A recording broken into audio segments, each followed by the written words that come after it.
I'm Andy the Palm Springs linguist. Ever since I saw the movie Raiders of the Lost Ark in movie theaters when I was a kid, I've always dreamed of flying in an old-fashioned biplane.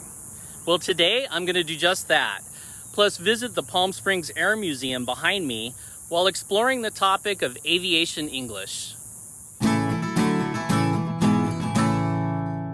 Miscommunication has played a key role in multiple air travel accidents throughout the years. One tragic example is in 1977 on the Spanish island of Tenerife in the Canary Islands. Two airplanes collided on the runway, causing 583 deaths. It was determined that miscommunication caused this horrific accident, which put a spotlight on the importance of standardized language use worldwide in aviation. Think about it. What if a native Japanese-speaking pilot lands a plane in South Korea where the native language of the air traffic controllers is Korean? Both the pilot and the air traffic controllers need to share a common language in order to land the plane safely. Aviation English has become that common language. One reason English is the logical choice for the common language in aviation is that if you include both native speakers and non-native speakers of English, there are more English speakers on Earth than any other language, with over 1.3 billion speakers. English outnumbers all the other top languages of Mandarin, Hindi, and Spanish. Another reason English is a good choice is that English requires fewer honorifics than many languages, such as Korean or Japanese or even Spanish. Since aviation English is designed for clear communication between pilots and air traffic controllers to ensure safety, the complication of honorifics would add little value.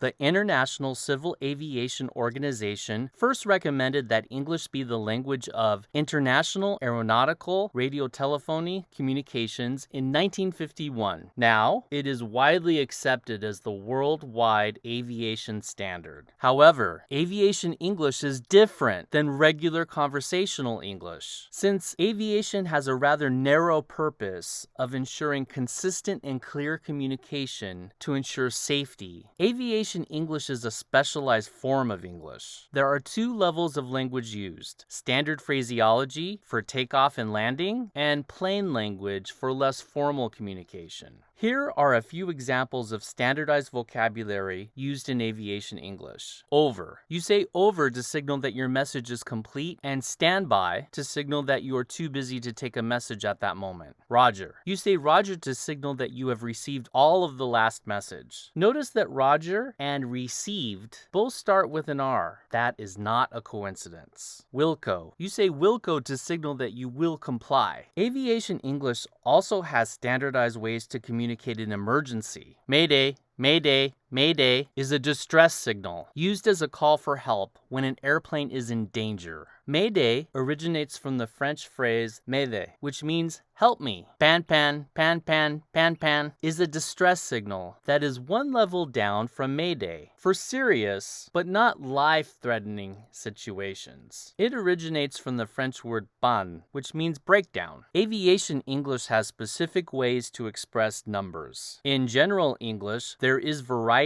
in how longer numbers can be said. For example, would you say 2021 or 2021? Well, you could say either, which can be confusing to speakers of English as an additional language. In aviation English, there is a standardized way of saying numbers: 0, 1, 2, 3, 4, 5, 6, 7, 8, 9, 100, 1,000. In general English, sometimes you might say the letter O as a synonym for 0, such as the number 106. However, in aviation English, the number 0 is always referred to as 0. So you must say 106 and never 106. The initial sound in General English's 3 and 1,000 is a voiceless interdental fricative sound. These initial sounds have been changed in aviation English so that you say tree and 1,000. A relatively small number of languages in the world use an interdental fricative sound. So aviation English says tree and 1,000 to simplify the pronunciation for speakers who may have difficulty with the sound. The number 4 is pronounced fo-er. This makes the pronunciation distinct from the preposition for and makes it clear that you are using a number rather than a preposition. 5 is pronounced fife. While I couldn't verify the reason, some say that Aviation English says fife rather than 5 to distance the pronunciation from the word fire. 9 is pronounced niner, which may help German speakers since the German word for no is pronounced 9. Numbers with multiple digits are always said one digit at a time using these same numbers. So the year the Palm Springs Air Museum first opened, 1996, in Aviation English is 1996. I used to work at Space Mountain, a roller coaster at Disneyland, where people would ask me how long the wait for the attraction was. Often when I told them that the wait for Space Mountain was 50 minutes, people would assume that I said 15 minutes because they didn't listen carefully for the n sound. Notice 15 and 50 sound very similar. Had I been able to use Aviation English and said that the wait time is 15 minutes, there would not have been any confusion. Since planes can easily fly through multiple time zones in a single flight, Aviation English uses Coordinated Universal Time, also called Zulu time, which always uses the time from the Greenwich Mean Time time zone. However, Coordinated Universal Time does not change for Daylight Savings Time. Aviation English uses a 24-hour time system, not a 12-hour time system, so there is no AM or PM. For example, if it is 1:35 p.m., you would say 1-3-3-5. In general English, spelling can be confusing, even to native speakers. Since there are so many names of letters that sound so similar, what do the following letters all have in common, and why would that be a problem? B, C, D, E, G, P, T, and V.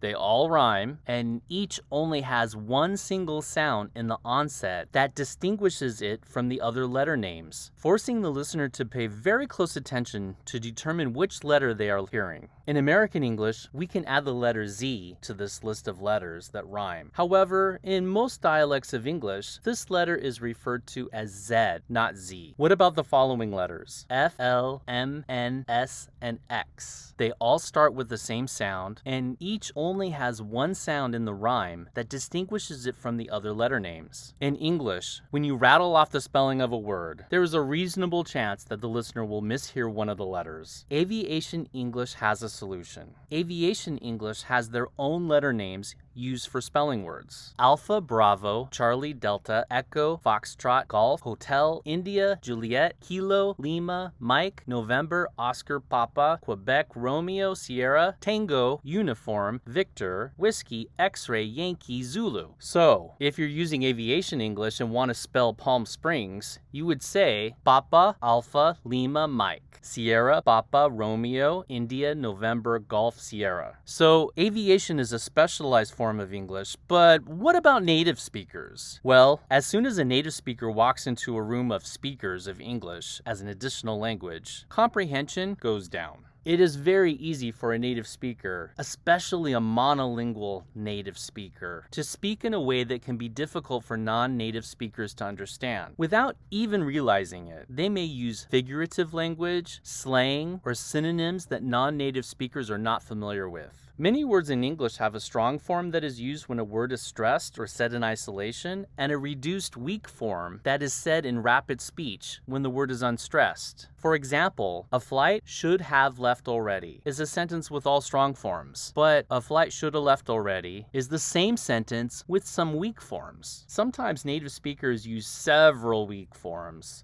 making their words more difficult to discern by some non-native speakers. Pilots and air traffic controllers who are native speakers of English must follow the protocols of Aviation English and exercise caution in how they speak to ensure that their language is comprehensible to everyone listening. Not only is it critical that pilots and air traffic controllers share a common language, it is also critical that everyone involved have an adequate level of proficiency in Aviation English. Since 2008, non-native speakers of English have been required to prove their proficiency by taking a test. The English proficiency test requires a score of level 4 out of 6 levels. If you score level 4, you must retest every 4 years. If you score level 5, you must retest every 6 years. If you score level 6, the top level, you do not need to retest. Native speakers of English are not required to take the test. Now I want to hear from you. Did you know that pilots and air traffic controllers use a specialized form of English across the globe? Put your thoughts in the comment section below. Discover language you were never taught in school while exploring the California desert and beyond.